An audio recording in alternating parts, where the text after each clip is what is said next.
Today, we gather to honor the famous and legendary people who have left us, to hold their names with care, and to keep their stories alive. Friend, if remembrance matters to you, please like the video and subscribe so more people can join us in honoring them. In moments like this, friend, we pause together not to heighten grief, but to trace the work, the choices, and the courage that turned ordinary days into chapters others could stand on. We remember with accuracy, we speak with love, and we carry forward the best of what they built.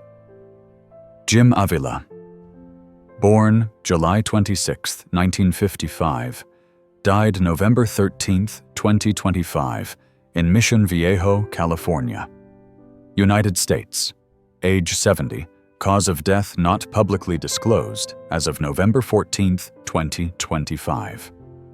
Industry, journalism, and broadcast news. A senior national correspondent for ABC News, and earlier the network's White House correspondent from 2012 to 2016, he became a steady guide through complex stories, translating policy, courts, and consumer protections into clear, verified reporting. Raised in California, he worked his way from radio into local TV, then to NBC and ABC, building a reputation for measured questions and persistence. Family was central to his life, and he often credited his brother, investigative reporter Jim Avila, and his 3 children, Jamie, Jenny, and Evan, for giving him strength during difficult years. He kept his private life private, but colleagues frequently noted the way he protected time with his kids, describing dinners and movie nights as the anchor that balanced a demanding beat. His work earned 2 national Emmys and 5 Edward R. Murrow Awards. And in 2015, he received the Merriman Smith Award for deadline reporting on the restoration of United States and Cuba relations. Tributes arrived immediately from ABC News leadership and on-air colleagues who praised his fairness and calm, and from the National Association of Hispanic Journalists, which had inducted him into its Hall of Fame in 2019. His enduring legacy is a template for accountability reporting that avoids theatrics, privileges documents, and gives viewers usable facts. A lesser-known fact, after kidney failure, he received a transplant from his brother. A gift, he said, allowed him more time to report, to mentor young journalists, and to be present for family milestones. Sally Kirkland, born October 31, 1941, died November 11, 2025, in Palm Springs, California. United States, age 84, cause of death not publicly disclosed as of November 14, 2025. Industry, film, and television. A New York-born actor who trained at the American Academy of Dramatic Arts and studied with Lee Strasberg, she brought a fearless, searching quality to every role, whether in major studio films or independent features that needed a star willing to leap.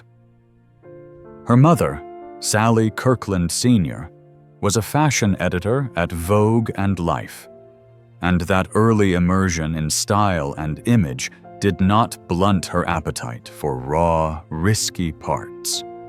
She married photographer Tom Doyle in 1974. They divorced in 1975. Divorce reason not publicly confirmed as of November 14, 2025. Her breakthrough arrived with Anna, which earned her a Golden Globe for Best Actress and an Academy Award nomination in 1988, and she followed it with memorable turns in projects such as JFK, The Way We Were, and EDTV. She mentored younger actors, taught workshops, and gave restless indie directors a partner who would try anything if it served the truth of a scene. Tributes came from fellow performers and from SAG-AFTRA, calling her a fearless presence whose generosity matched her stamina. Her lasting legacy is the permission she gave others to pursue emotionally honest work without apology, especially women carrying complex leads in smaller films.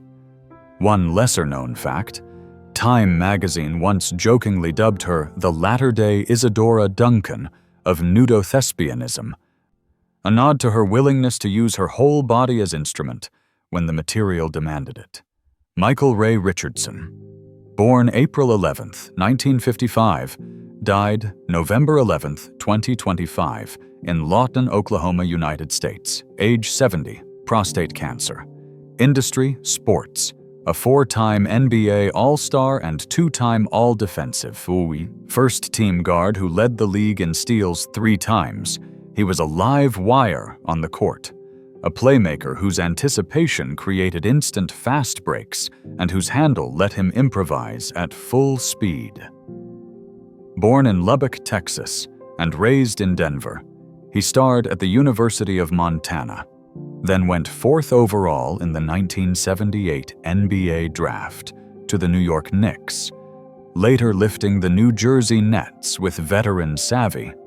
He married and raised a family, and those closest to him described a warm father who kept in touch from the road, phoning after late tip-offs to say goodnight.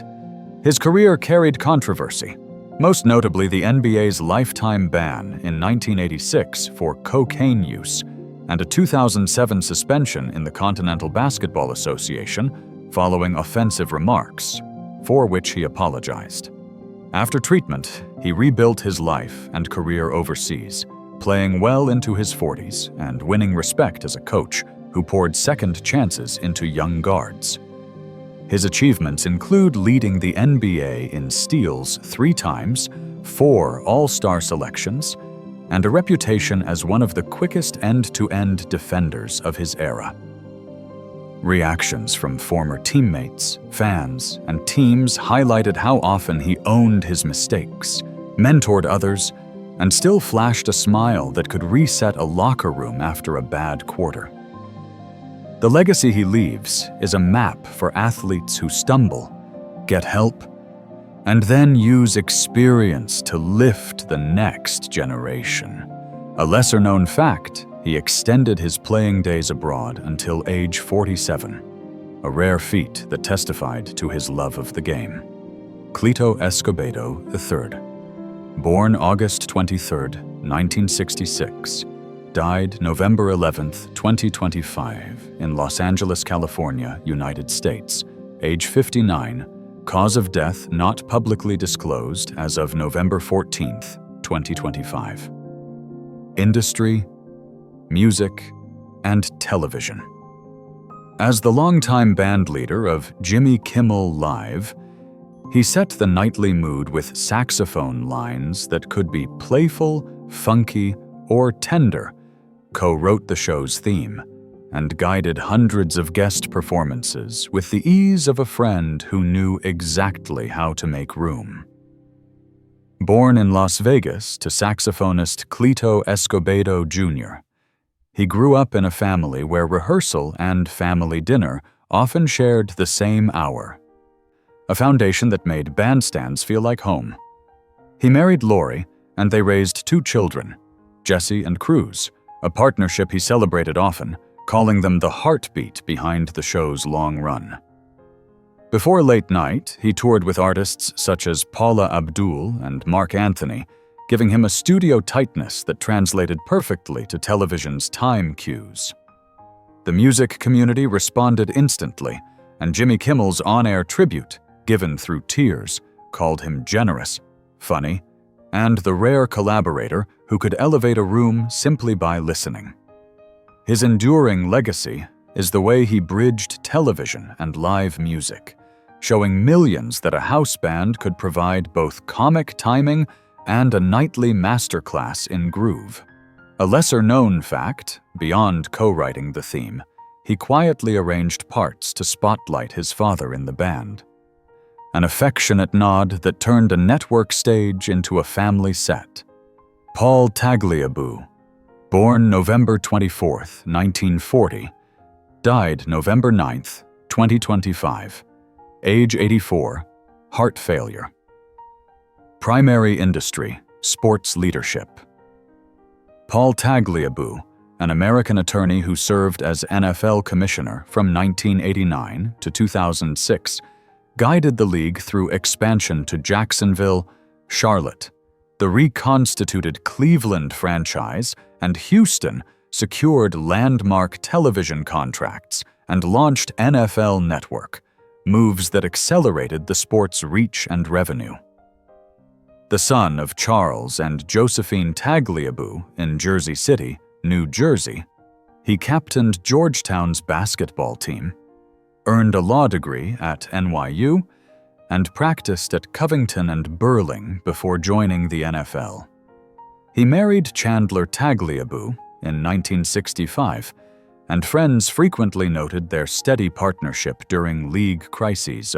Praised for consensus building, he also faced criticism for the league's early response to concussions, a debate that shaped later reforms.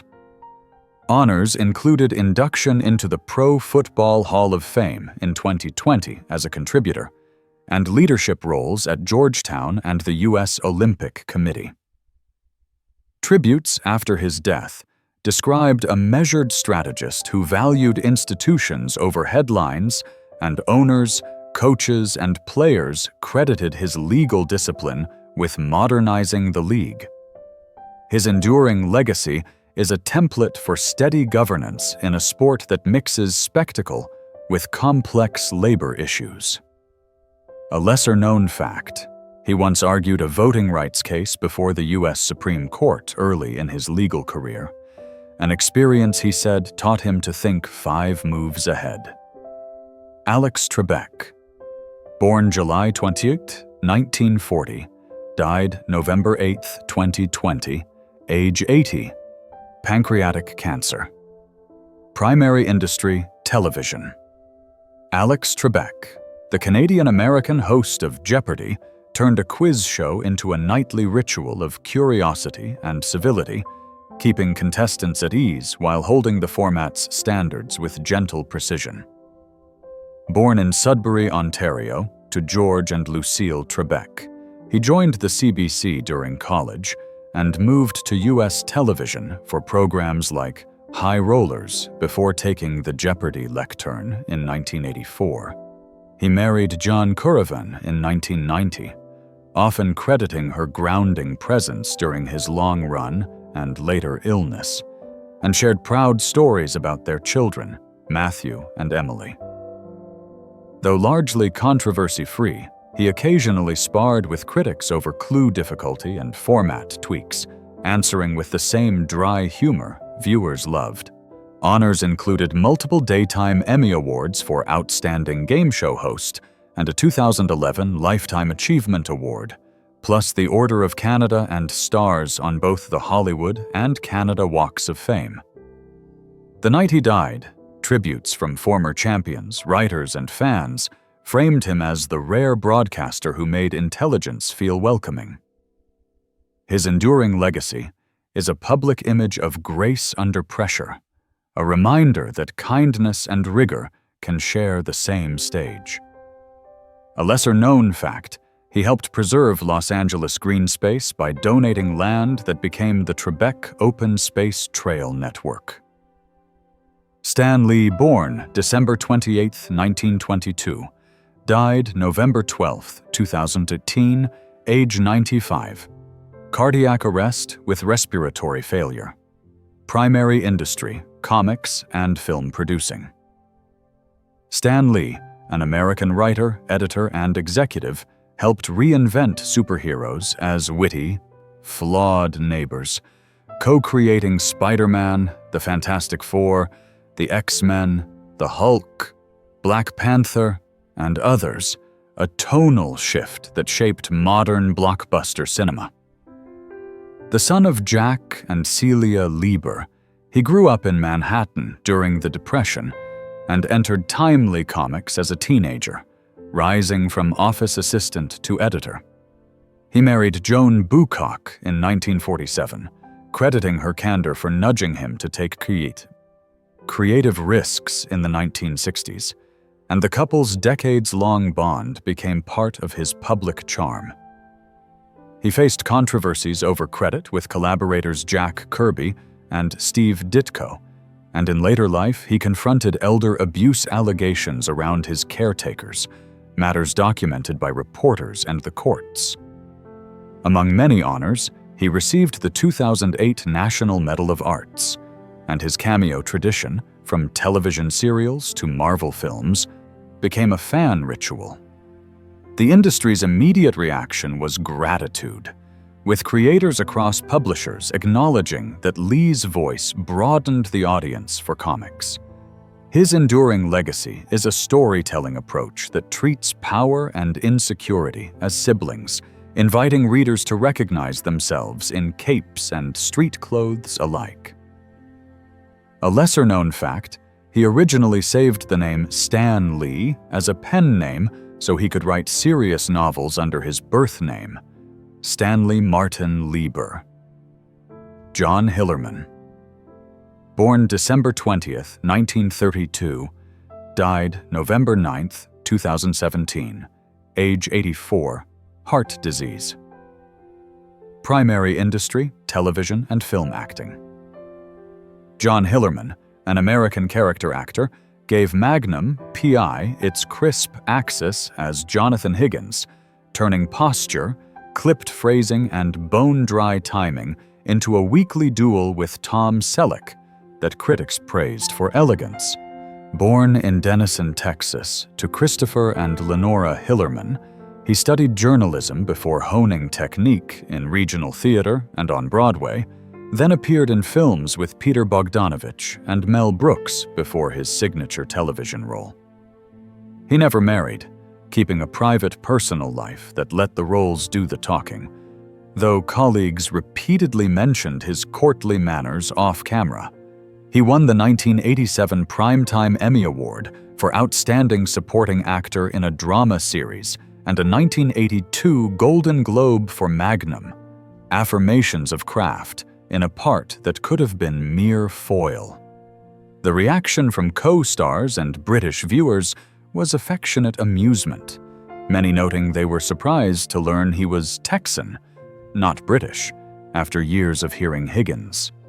His enduring legacy is proof that restraint, not volume, can command a scene, a lesson every young actor can study in his clean beats and looks.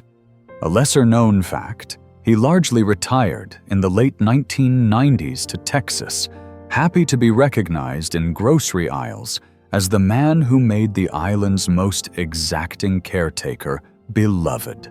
Robert Vaughn, born November 22, 1932, died November 11, 2016, age 83, acute leukemia. Primary industry, film and television acting. Robert Vaughn, an American actor who embodied sleek espionage as Napoleon Solo in The Man from UN Cell A, balanced celebrity with scholarship, turning his doctoral research on Hollywood and blacklisting into the book only victims while working steadily on stage and screen. Born in New York City to actors Gerald Vaughn and Marcella Gaudel, he spent stretches with grandparents in Minneapolis, trained in Los Angeles, and built a career that moved from the young Philadelphians to the Magnificent Seven and beyond. He married actress Linda Staub in 1974, and colleagues often remarked on their enduring, low-profile partnership. His accolades included a 1960 Academy Award nomination for The Young Philadelphians and a 1978 Primetime Emmy Award for Washington Behind Closed Doors, recognition that matched the breadth of his resume. When he died, tributes focused on versatility, from suave leads to principled bureaucrats, and on the rare intimacy he maintained with fans at conventions late in life. His enduring legacy is a model of an actor who did not choose between mind and charisma, showing that serious reading and popular art can thrive in the same career. A lesser-known fact, he testified before Congress on air pollution in the late 1990s. 1960s, one of several civic causes he supported while at peak fame. Leonard Cohen, born September 21, 1934, died November 7, 2016, age 82, died in his sleep after a fall, leukemia a contributing cause. Primary industry, music and literature. Leonard Cohen, a Canadian poet, novelist, and songwriter, braided liturgy and longing into melodies that moved from coffee houses to arenas, leaving language like polished stone. From Suzanne and Bird on the Wire to Anthem and Hallelujah. Born in Montreal to Nathan and Masha Cohen, he studied at McGill, published poetry early, and wrote the novel Beautiful Losers before turning to record-making in his 30s. He never married, though he shared long relationships with Marianne Edelin and Suzanne Elrod, with whom he had 2 children, Adam and Lorca, and his middle-age retreat to the Mount Baldy Zen Center signaled a vivid, disciplined inner life. He won the 2010 Grammy Lifetime Achievement Award, gathered multiple Juno Awards, and was appointed a Companion of the Order of Canada. And when he died, artists from every genre posted lines of his lyrics as if quoting scripture. His enduring legacy is a body of songs that dignify doubt and make silence part of the music, craft choices that encouraged generations to slow the tempo and listen for what remains. A lesser-known fact, he returned to touring in his 70s after a financial betrayal, delivering marathon concerts that many fans still call the most generous shows they ever attended. Norman Mailer, born January 31, 1923, died November 10, 2007, age 84. Cause of death, acute renal failure. Primary industry, literature. A towering American novelist and essayist, Mailer reshaped new journalism and political nonfiction with audacious blends of reportage and narrative in The Armies of the Night and The Executioner's Song, and he co-founded The Village Voice to amplify fearless criticism. He was raised in Brooklyn by Isaac and Fannie Mailer after early years in New Jersey, studied engineering at Harvard, then pursued writing with relentless ambition. He married 6 times, and his life held controversy, including the 1960 stabbing of his then-wife, Adele Morales, during a volatile period, after which they later divorced. He won 2 Pulitzer Prizes, for The Armies of the Night in 1969 and for The Executioner's Song in 1979, and a National Book Award in 1969. Tributes after his death noted his combative intelligence and oversized influence on American letters. His legacy encourages writers to confront history, power, and self with unflinching voice. Lesser-known fact, he helped launch The Village Voice in 1955, shaping alternative press culture for generations. Jack Palance, born February 18, 1919, died November 10, 2006, age 87, cause of death natural causes. Primary industry, film and television. With granite features and a coiled stillness, Palance made threat unforgettable in Shane and Sudden Fear, then delighted audiences decades later as Curly in City Slickers, a performance that showed droll humor as well as menace. The son of Ukrainian immigrants Ivan and Anna Palaniuk, he worked in Pennsylvania coal mines and served with the U.S. Army Air Forces before studying drama on the GI Bill. He married Virginia Baker, divorcing in 1968, and later married Elaine Rogers in 1987, a steady partnership that lasted the rest of his life.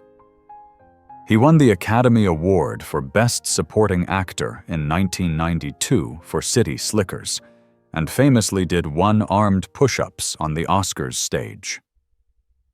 Colleagues like Billy Crystal praised his off-camera warmth. He leaves a legacy of physical economy and presence that many actors study. Interesting detail, he published a book of poetry, The Forest of Love, revealing a reflective side behind the glower. Peter F. Drucker, born November 19, 1909, died November 11, 2005, age 95. Cause of death, natural causes. Primary industry, business and management thought. Drucker reframed how institutions operate, popularizing the knowledge worker, decentralization, and management by objectives, and his counsel influenced companies, hospitals, and charities for half a century.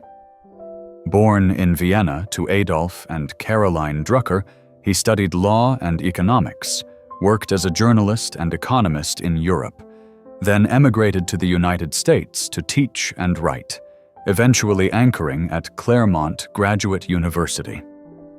He married Doris Schmitz in 1937, a long and steady marriage, and his life carries little personal controversy beyond debates over management by objectives limits. He received the Presidential Medal of Freedom in 2002, and his books, such as The Practice of Management, remain staples in boardrooms and classrooms. Obituaries emphasized his practical humanism, urging leaders to measure what matters. His legacy is a discipline that treats people as the center of enterprise. Lesser-known fact, he also published a novel, The Last of All Possible Worlds, showing curiosity beyond management. Old Dirty Bastard, born November 15, 1968, died November 13, 2004, age 35, cause of death, accidental drug overdose. Primary industry, music. A founding voice of Wu-Tang Clan, he brought raw humor, off-kilter melody, and fearless improvisation, turning Shimmy Shimmy Ya and Brooklyn Zoo into enduring anthems, while Ghetto Superstar introduced him to global pop audiences.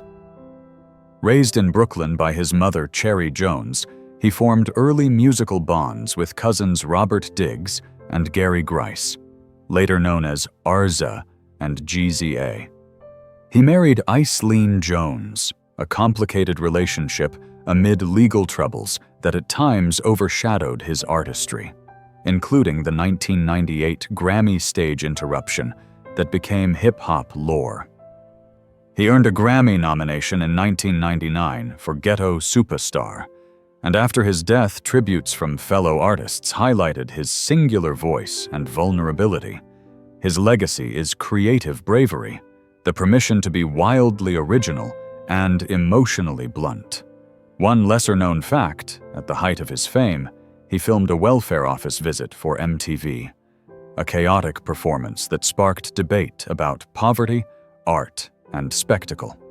Iris Chang, born March 28, 1968, died November 9, 2004, age 36, cause of death, suicide by gunshot. Primary industry, literature, and history. Her bestseller, The Rape of Nanking, widened global understanding of wartime atrocity and the politics of denial, compelling survivors' testimony to be preserved and taught. The daughter of scientists Ying Ying and Xiao Jin Chang.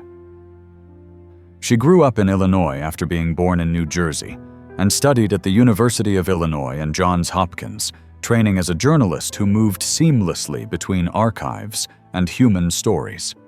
She married Brett Douglas, with colleagues often describing a devoted partnership focused on purpose more than publicity. Award details not publicly confirmed as of November 14, 2025. Her death drew statements from historians and human rights advocates who credited her with changing public memory. Her lasting legacy is moral clarity about evidence and empathy. Lesser-known fact, early in her career, she worked for the Associated Press and the Chicago Tribune, sharpening the newsroom disciplines she later brought to books. Jonathan Brandis, born April 13, 1976. Died November 12, 2003, age 27. Cause of death, suicide by hanging. Primary industry, film and television. He moved from child model to young lead, winning fans in Stephen King's It and becoming a teenage favorite as prodigy Lucas Wolinchak on Sequest DSV, where his earnestness made high-concept science feel intimate. Born in Danbury, Connecticut, to Mary and Gregory Brandis, he began commercials at age 6 and moved with his family to Los Angeles to pursue larger roles.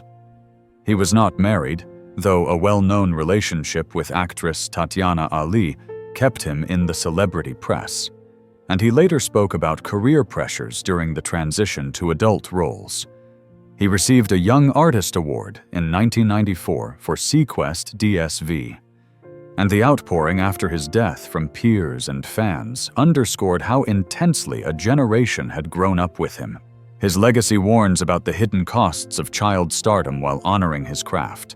Lesser-known fact, he voiced the villain Mosenrath on Disney's Aladdin television series, a cult favorite among animation fans. Art Carney. Born November 4, 1918, died November 9, 2003, age 85, cause of death natural causes. Primary industry, film and television. As Ed Norton on The Honeymooners, he created the quick-witted working-class neighbor, and decades later he proved dramatic range by winning the 1974 Academy Award for Best Actor for Harry and Tonto. The youngest of 6 children of Edward and Helen Carney, he grew up in Mount Vernon and served in World War II, where a wound near Normandy left lasting pain that he managed quietly while building a comic and dramatic career. He married his high school sweetheart, Jean Myers, divorced in 1965, married Barbara Isaacs in 1966, then reunited with Jean in 1980. A late-life redemption arc that friends often recalled with affection. Along with the Oscar, he earned multiple Primetime Emmys, and the industry's tributes after his death celebrated a performer who could turn pathos into laughter. His legacy is proof that timing, grace, and empathy are skills that travel between comedy and drama. A lesser-known note, he was inducted into the Television Academy Hall of Fame in 2004. Chuck Connors. Born April 10, 1921, died November 10, 1992, age 71. Cause of death complications of lung cancer with pneumonia. Primary industry, film and television, and sports. A rare two-sport professional, he played baseball for the Dodgers and Cubs and basketball for the Celtics before turning to acting, where he created Lucas McCain in The Rifleman, a widowed father whose decency anchored a tough frontier. Born in Brooklyn to parents of Irish descent, he attended Catholic schools, then Seton Hall University on scholarship. He married Elizabeth Riddell in 1948, later married Kamala Devi in 1963, and Faith Quabius in 1977, with public reports citing work demands and separations as reasons for the divorces. He received a star on the Hollywood Walk of Fame in 1984, and tributes after his death highlighted his unusual achievement as a Major League and NBA athlete who also became an unmistakable television presence. His legacy is the union of athletic discipline and screen charisma. Lesser-known fact, he is one of the very few Americans to play both in Major League Baseball and in the early NBA.